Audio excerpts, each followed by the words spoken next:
Welcome to the video on the topic of what is strategic planning. Strategic planning क्या है, organisation strategic plans क्यों बनाती हैं, strategic plans किस तरह से बनाए जा सकते हैं।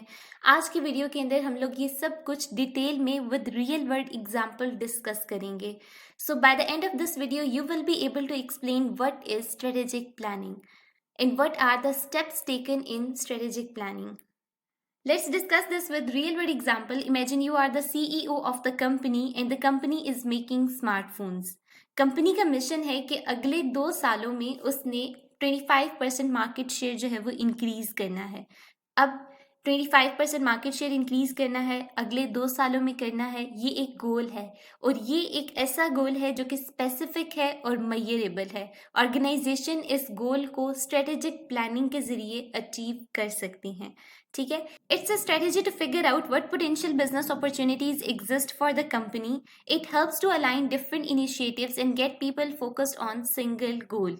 अब स्ट्रेटेजिक प्लानिंग से ऑर्गेनाइजेशन को पता चलेगा कि मार्केट में उसके लिए कितनी अपॉर्चुनिटीज हैं, वो इन अपॉर्चुनिटीज को किस तरह से एनालाइज करेगी with strategic planning. Strategic planning की मदद से वो डिफरेंट इनिशिएटिव्स ले सकती है और अपने लोगों को यानी एम्प्लॉयज को गोल पर फोकस रख सकती है। ठीक है, सो स्ट्रेटेजिक प्लानिंग अब किस तरह से की जाती है। सबसे पहले ऑर्गेनाइजेशन ने सिचुएशन का एनालिसिस करना है। ठीक है, और सिचुएशन का एनालिसिस वो स्वॉट एनालिसिस के जरिए कर सकती है। सो व्हाट इज स्वॉट analysis? Strength, weaknesses, opportunities and threats. Organisation internal environment से फिगर आउट करेगी कि उसकी क्या क्या स्ट्रेंथ्स हैं और क्या वीकनेसेस हैं, और एक्सटर्नल एनवायरनमेंट से उसे पता चलेगा कि उसकी ऑर्गेनाइजेशन के लिए क्या अपॉर्चुनिटीज़ हैं और क्या थ्रेट्स हैं। इन चीज़ों को आइडेंटिफाई करने से ऑर्गेनाइजेशन को अपनी करंट सिचुएशन का पता चल जाएगा कि उसकी मार्केट में क्या करंट सिचुएशन है, लोग उसके बारे में क्या फीडबैक देते हैं और किस तरह से वो इस चीज़ को इम्प्रूव कर सकती है, वो आगे देखेंगे। ठीक है, सो सिचुएशन का एनालिसिस करने के बाद ऑर्गेनाइजेशन अपने लिए गोल्स और ऑब्जेक्टिव्स को सेट करेगी।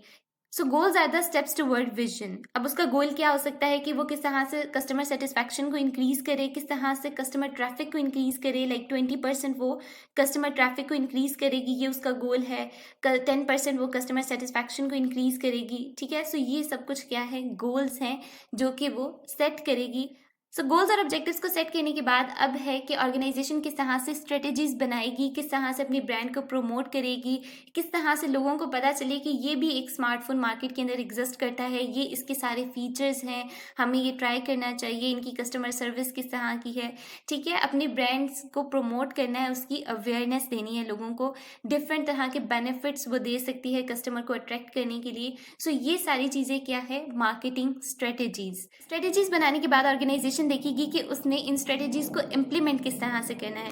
इम्प्लीमेंट करने के लिए वो एम्प्लॉयज़ को डिफरेंट रिस्पॉन्सिबिलिटीज असाइन कर देंगे। लाइक एक मार्केटिंग फर्म को हायर किया जाएगा ताकि वो मार्केटिंग कैंपेन जो है उसको रन करे, कस्टमर को रिवॉर्ड देने का प्रोग्राम लॉन्च किया जाएगा। डिफरेंट ट्रेनिंग सेशंस होंगे एम्प्लॉयज़ के लिए ताकि उन्हें पता चल जाए, उन्हें ट्रेन कर दिया जाए कि उन्होंने ये काम इस तरह से परफॉर्म करना है। लाइक एक पूरा एक्शन प्लान बन गया है। हमें पता चल गया है कि ऑर्गेनाइजेशन के अंदर एम्प्लॉयज़ को इन रिसोर्सेज की नीड है, हम उनकी वो नीड पूरी करेंगे ताकि स्ट्रेटेजीज को सही तरीके से इम्प्लीमेंट किया जाए। ठीक है, सो एम्प्लॉयज़ को डिफरेंट रिस्पॉन्सिबिलिटीज असाइन करने के बाद अब हम लोगों ने देखना है कि क्या जो गोल हम लोगों ने सेट किया था वो अकम्प्लिश भी हो रहा है या नहीं हो रहा, क्या जिस तरह से डिसाइड किया गया था उसी तरह से काम चल रहा है या नहीं हो रहा। तो इन सब चीज़ों को देखने के लिए, फिगर आउट करने के लिए हम लोग करते हैं, यानी मैनेजर करता है monitoring.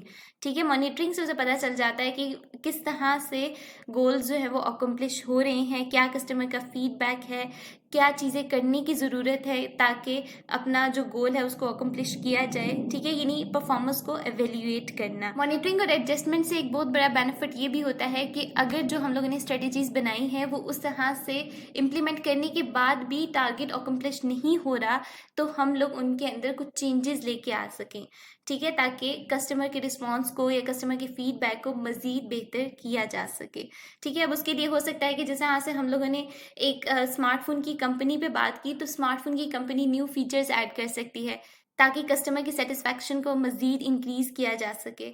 So this is what strategic planning is. Strategic planning is the critical process to set clear goals, help organization to make decisions, allocating their resources and pursue their direction. So I hope you understand what is strategic planning, and if you have any question, just let me know. Happy learning!